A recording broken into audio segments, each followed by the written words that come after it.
And if you could do, mostly 2 shots, please. Unless I start sweating profusely, then zoom in for a close-up. Okay. I have that problem too, so we'll both be in the same ballpark. Okay. Okay. Jake, I've always been fascinated when actors get recognized. They always get recognized in the weirdest places. After City Slickers, were you ever amazed at the places people would recognize you? Well, I'm proud to say that I was probably only recognized once, and it was in a restaurant, and that's it. And it wasn't very flattering at all. So I haven't really had an onslaught of anybody saying, knowing or recognizing who I was. Okay. So. Well, what happened in the restaurant that made it unflattering? Well, I was pretty young. I'd actually just finished 5th grade, and somebody asked me to spell their name, and I can't remember even the name at that point, but I know it was a very simple name, and I think it was even Sarah or something, and I didn't know if it had an H or it didn't have an H, and I just got really nervous because I felt like, and I didn't know where the H went, and it was just a tremendous experience. So that was the only. So I signed it finally, asked her where the H went and if she had one, and so that's how it came back. Okay. Well, turning to the movie, I have a friend who rents classic cars to movie companies once in a while. He's very protective. He gets thrown off the set because he's so nervous that actors will damage his car. Now, how nervous were the owners around the cars that you worked with, and how jazzed were you to work with those antique automobiles?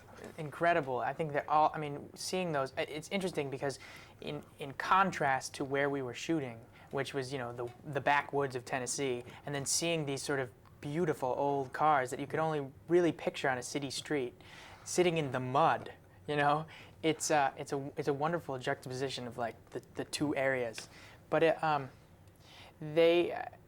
actually the cars themselves, they were driven by this man who was a great man who taught us everything about them and how to drive them. And they're actually difficult because now they're mostly stick, and the stick is on like up high and it's not down low. So it's confusing. But it actually got us into, of all of the sets, I think it really got us into the mode of like that time, because the smell and the feel and the look. You mentioned Tennessee. I think, when a movie or a TV show is shot in Los Angeles, people are pretty blasé. They've seen it all before. How big a deal was it in the town in Tennessee, and just how big celebrities were the cast? I think that it was a wonderful thing for the town of Oak Ridge, and I think that and everyone there was wonderful. Sweetest people. I think that's what made it the greatest experience, where everybody there was so supportive.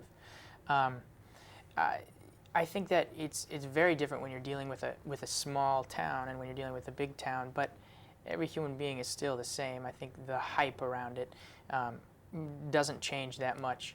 I think that, but no one really, everyone treated us like human beings, not really like anybody different or from the big city. Yeah.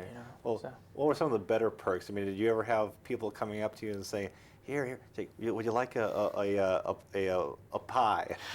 It's very interesting because there were a lot of people who were extras who had written songs, who were country singers, and had written songs like "A Coal Miner's Son," and like had pictures of themselves with guitars and stuff like that, and there was a huge fudge store really nearby, so we found ourselves getting a lot of fudge. That was one thing, and then also a lot of people coming up to us with tapes saying, "Maybe you might want to use this for the movie, for the big picture show."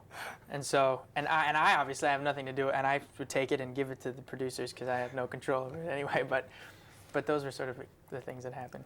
And last question, as a kid, my parents wouldn't let me fire off rockets, but very exciting to watch those sequences. How jazzed were these special effects guys who were operating the rockets? I think that the prop guys who dealt with it just had so much fun. Besides the fact that they had to make 20 of the one rocket that everyone sees, and we saw 20 of them go up.